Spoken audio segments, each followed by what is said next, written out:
네, 안녕하세요. 꿀팁 베스의 이영근입니다. 오늘도 또 하나의 꿀팁 베스 플러스를 준비했는데요. 내용이 뭐냐면 예전에 저희가 한 2년 전쯤에 베스 낚시를 잘하는 법, 루어 낚시를 잘하는 법에 대한 이야기를 했던 기억이 있어요. 한 10만 뷰 정도 이렇게 조회수가 나온 걸 보면 역시 우리 꿀팁 베스를 보시는 분들은 다른 것도 좋지만 베스 낚시를 잘하는 법, 루어 낚시를 잘하는 법에 관심이 많으신 것 같아요.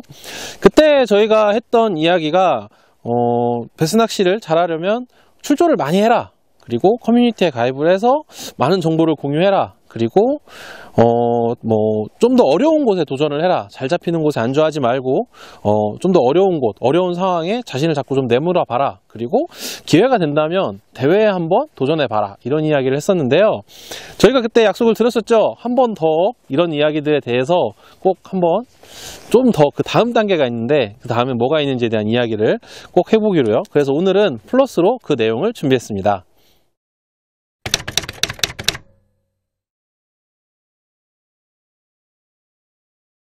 지난 편에 저희가 했던 이야기들, 베이직에서 했던 이야기들을 이렇게 잘 따라오신 분들은 여기저기 따라서 낚시도 많이 다녀보고, 그리고 나만의 포인트도 좀 생겼을 거고, 그리고 대회도 한두 번 나갔을 수 있을 거예요. 그러다가 운이 좋거나 아니면 뭔가 딱 깨달음이 있어서 수상을 했을 수도 있어요. 그런데 수상을 했다고 낚시를 잘하는 건 아니거든요. 낚시를 잘하는 건 조금 고기를 잘 잡는 것과는 분명히 조금 다른 어떤 그런 약간 그림이 있어요. 그렇죠, 피디님?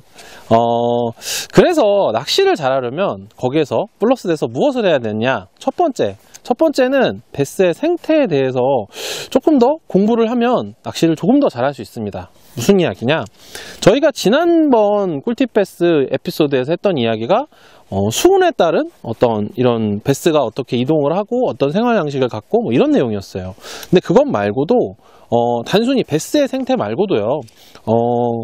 그 수생태계에 대한 이해, 그리고 강과 호수가 어떻게 다른지, 환경에 대한 이해, 그리고 이런 생태가 어떻게 진행이 되고, 그리고 생태계 안에서 생물종이 어떻게 생활을 하는지, 그리고 서로 상호간에 어떤 영향을 미치는지, 그런 것들에 대한 공부를 조금 더 하면 도움이 됩니다. 예컨대 저희가 최근에 이현호 박사님이랑 이야기를 하면서 이런 기회가 있었어요. 다슬기를 먹는 베스, 그리고 소금쟁이를 먹는 베스, 이런 이야기를 한 적이 있었거든요. 그게 어떤 형질 획득이라서 수평용으로는 전달이 되는데 유전적으로는 전달이 되지 않는다, 막 이런 얘기까지 했었어요. 그때 그게 무슨 이야기냐면 어떤 특정한 곳에서 특정한 루어가 잘 먹는단 말이죠. 그게 맞느냐 틀리냐, 이런 이야기의 결론까지 갔었는데 그때 저희가 이현옥 박사님, 한국 민물고기 연구의 최고 권위자십니다. 그분께서 해줬던 얘기가 물고기는 보고 배운다는 거예요. 자기가 경험하고 배우기도 하지만 다른 개체가 먹는 걸 보고 배운다는 거죠. 그래서 저 같은 경우에도 이걸 낚시에 저도 똑같이 생각을 해서 예전에 우리 PD랑 이런 이야기를 한 적이 있어요. 러버지그를 먹는 고기는 왜 클까? 그때 생태계적으로 우리가 접근을 했던 게 생태학적으로 접근을 했던 게 이걸 경험해본 애들, 갑각류를 먹을 수 있는 경험을 해본 아이들은 이걸 먹는다. 그러니까 상대적으로 소화기관도 더 클 거고, 그리고 뭔가 그런 어떤 것들을 갖고 있지 않나, 이걸 먹어본 경험도 있고, 그러면 그만큼 더 오래 산 개체가 아닐까, 이런 이야기를 저희들끼리 했거든요. 물론 우리가 갖는 여기서의 이 궁금증이 어떤 결론이나 실험이나 그런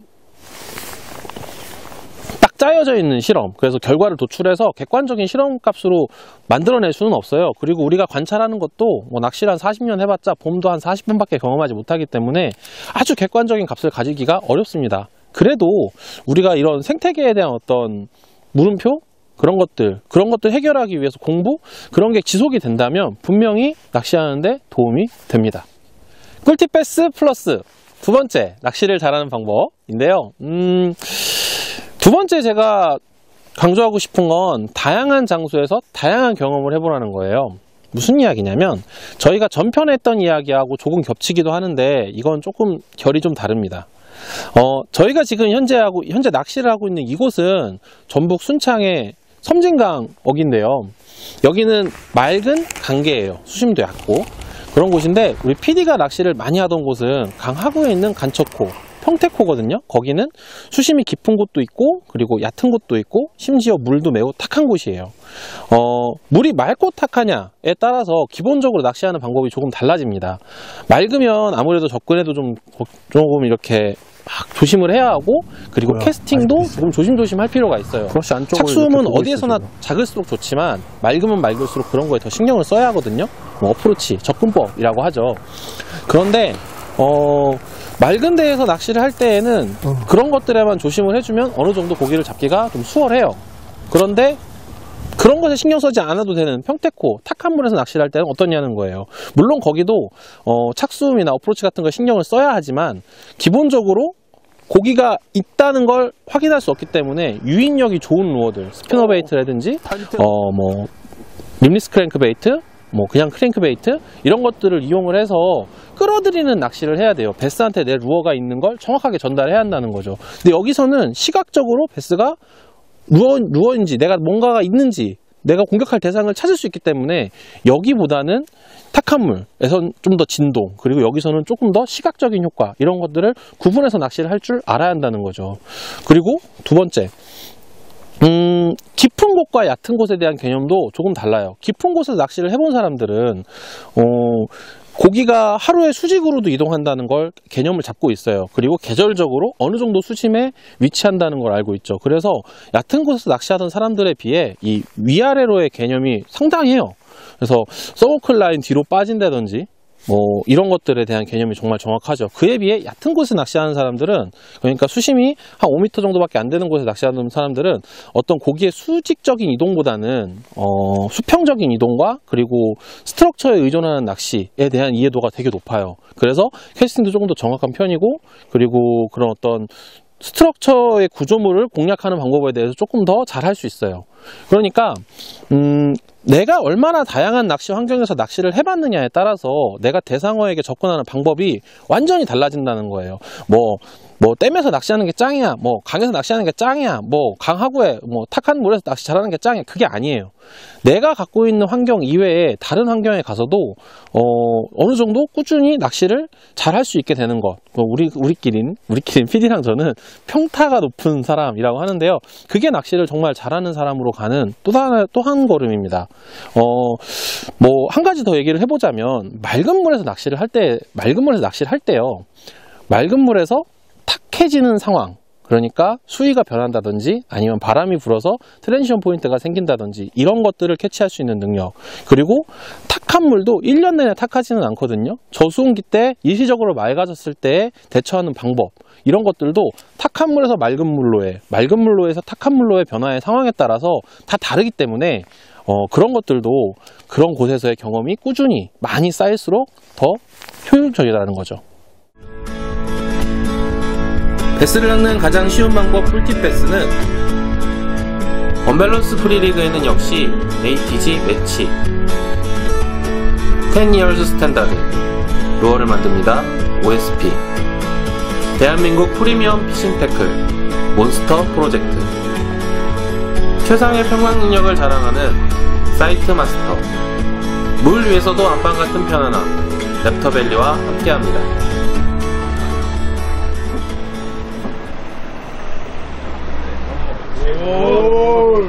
이게 제일 작은 거 해야지. 이게 제일 작은 거.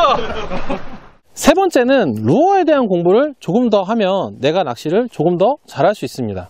무슨 이야기냐면, 제가 많이 쓰고 즐겨 사용하던 메가베스의 비전 원텐이라는 미노우가 있어요. 그리고 지금 제가 들고 있는 건 OSP의 바루나라는 미노우인데요. 둘 다 110mm를 기본 컨셉으로 나온 숏빌 미노우예요. 여기까지는 같죠. 그런데 뭐 저크베이트라고도 하고 숏빌 미노우라고도 하는데, 이걸 공부를 조금 더 하면 실제로 많이 써보면 공부가 되면서 이 두 개의 차이가 생깁니다. 원텐 같은 경우엔 바늘이 좀 더 얇아서 잘 박히고 이런 장점이 있어요. 그리고 자맹 수심이 조금 더 바루나에 비엔 얕은 편이에요. 그리고 바루나는 좀 튼튼한 훅을 사용하죠. 그래서 훅도 마음에 들고, 그리고 쓰다 보면 원텐에 비해 확실히 조금 더 들어오는 걸 느낄 수가 있어요. 약 한 10% 정도 더 들어가는 느낌이 살짝 있습니다. 이 둘에 대한 차이를 어떻게 실전에서 응용이 되냐면, 바루나 같은 경우에는 캐스팅을 해서 내가 액션을 주는데 조금 더 들어간다는 장점이 있다고 했잖아요. 원텐을 썼는데 물이 너무 맑아서 너무 빤히 보여요. 그러면 조금 더 들어가는 게 좋을 것 같아. 그런데 롱빌로 가지 않고 숏빌 중에 조금 더 들어가는 게 있지 않을까? 라는 생각을 하면 바로나를 선택할 수 있다라는 거죠. 루어에 대한 이해가 조금 더 높으면, 그러니까 각 똑같은 숏빌 미노, 똑같은 크랭크베이트, 똑같은 스피너베이트라고 생각하지 않고 숏빌끼리도, 그리고 뭐 롱빌끼리도, 그리고 스피너베이트끼리도, 스틱베이트끼리도 어떤 게 다르고 어떤 차이점이 존재하는지를 알고 있으면 내가 그걸 선택할 수 있다라는 거예요. 예컨대 디크랭크베이트 같은 경우 캐스팅을 멀리 해서 천천히 감아들이면 이렇게 완만한 곡선을 타고 들어오잖아요. 그래서 뭐 바텀을 치고 뭐 이런 얘기들을 많이 하는데, 사실 크랭크베이트가 베스를 끌어들이는 작동 원리는 바닥을 두드려서 들어오는 게 아니거든요. 기본적으로 이 루어가 갖고 있는 힘, 강한 진동과 그리고 레트름 등을 효율적으로 이용을 해서 잡는 건데, 그렇게 멀리 캐스팅을 해서 감으려면 얘가 들어오는 각도를 이해해야 돼요. 그러니까 뭐 재질이나 립의 재질이나 립의 길이, 립의 모양에 따라서 이 루어가 들어오는, 입수하는 각과 그리고 거리가 조금씩 다 다르거든요. 그걸 다 이해를 해야 4m권 크렁크를 쓰더라도 어떨 때는 IK400R을 쓰고 어떨 때는 뭐 머슬디 4.5 플러스를 쓰고 뭐 이런 것들이 있단 말이에요. 그런 것들을 차곡차곡 공부를 조금 더 하면 내가 낚시를 하는데 조금 더 분명히 도움이 됩니다. 이걸 제가 항상 되게 대단하다라고 생각하시는 선배님들이 있어요. 그 대표적인 선배님들에 대한 일화를 하나 소개를 해드리고 싶은데, 그게 뭐냐면 작년인가 재작년에 그 해창만 팀워킹 운영위원을 하러 갔다가 그때 박문혁 선배님이랑 박기현 선배랑 둘이 루어 이야기를 하는데요. 제가 평소에 박기현 선배가 정말 대단한 건 뭐 성적이나 이런 것도 대단하지만 그 베스 낚시를 하는 데 있어서 루어에 대한 이해가 정말 높다 이렇게 얘기했었거든요. 그리고 박문혁 선배는 정말 이 어떤 동물적 감각의 끄트머리에 계신 사람 같다 이런 얘기를 했단 말이에요. 그런데 박문혁 선배님도요, 박기현 선배랑 둘이 빅베이트에 관한 이야기를 막 하는데 저는 한번 생전 듣도 보도 못한 루어를 서로 써본 거예요. 그냥 알고 있거나 이게 뭐 몇 그램 이런 게 아니고요. 그거는 이렇게 할 때 이렇게 움직이잖아요. 이런 이야기들을 하는 거예요. 그러니까 정말 낚시를 잘하는 사람들은 이런 부분에 대한 어떤 그런 루어 공부에 대한 어떤 그 깊이가 완전히 다릅니다. 내가 어떻게 이 루어가 움직이고 어떻게 해야 이 고기를 잡을 수 있는지.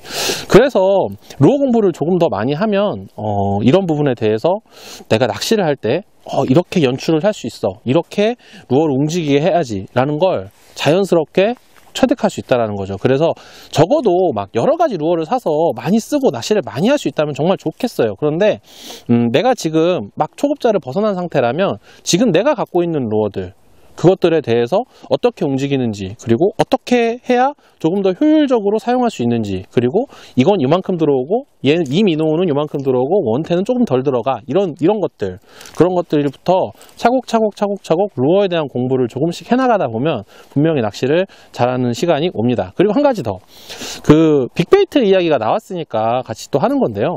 그 빅베이트 낚시하시는 분들 이렇게 보면 낚시 잘하는 분들 되게 많아요. 왜냐면 제가 조금 전에 말씀드렸잖아요. 루어에 대한 공부를 많이 하면, 그러면 확실히 낚시에 대해서 잘할 수 있다.